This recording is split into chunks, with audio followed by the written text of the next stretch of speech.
Today we are going to continue with motion under gravity. Okay, I am going to derive some formulae related to motion under gravity. Okay, look at this figure over here. This is your ground. Let's say a body is dropped from this height. Okay, a body is dropped from this height. So, what will be the displacement? Displacement will be minus h. Okay, your displacement will be minus h. Why? Because your final position is below the initial position. And since the body is dropped from this height, its initial velocity u will be 0. Body is dropped from here, so its initial velocity u will be 0. Now, I am going to derive a formula for the time period of this motion. Okay, we are aware of the Newton's laws of motion, and we are also aware about the equations of motion. I am going to use the equation of motion over here.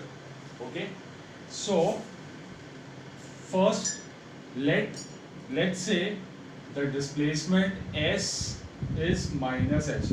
As per this, your displacement is minus h, your velocity, your initial velocity u is 0. Let's say the time is equal to capital T. Okay, now I'm going to use this in this equation. S is equal to ut minus half gt square. This is a equation of motion. S is equal to ut minus half gt square. Now I'm going to put all this over here. Your displacement is negative, so it will be minus h. Your initial velocity u is 0, so this part will be 0. So what is left? Minus half g. Your time, we have taken it as capital T, so I'll put it over here. It becomes t square. Now, if I simplify this, what do I get? Minus h is equal to minus half gt square. Okay, negative h is equal to minus half gt square. Now this gets cancelled. So what is left? H is equal to half gt square. If I rearrange this, it will be t square is equal to 2h upon g. Okay, now this is t square. If I take the square root, then what do we get? We get t is equal to under root 2h by g. So this is the formula for the time period of this motion.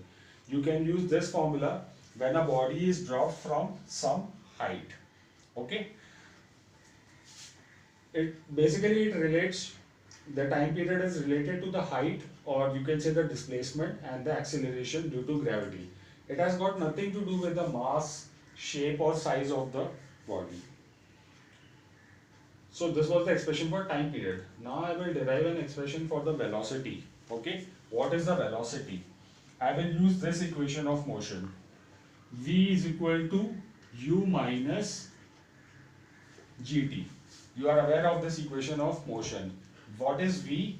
V is your final velocity, u is the initial velocity, g is what? You know, it is acceleration due to gravity, and t is for time.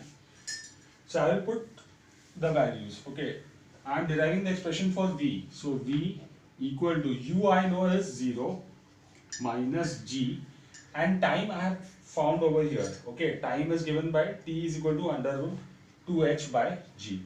यहाँ पर in place of t I will put capital T.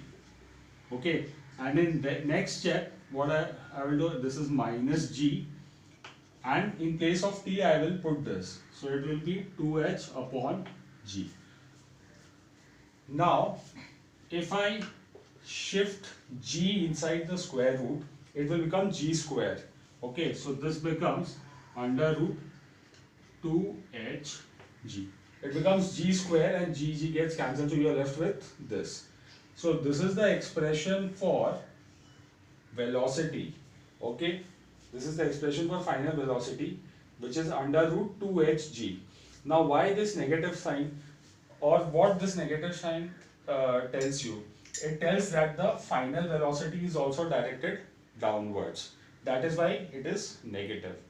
Okay, in our last class we have seen that if any vector quantity is directed downwards, it will always be negative. And if any vector quantity is directed upwards, it will be positive.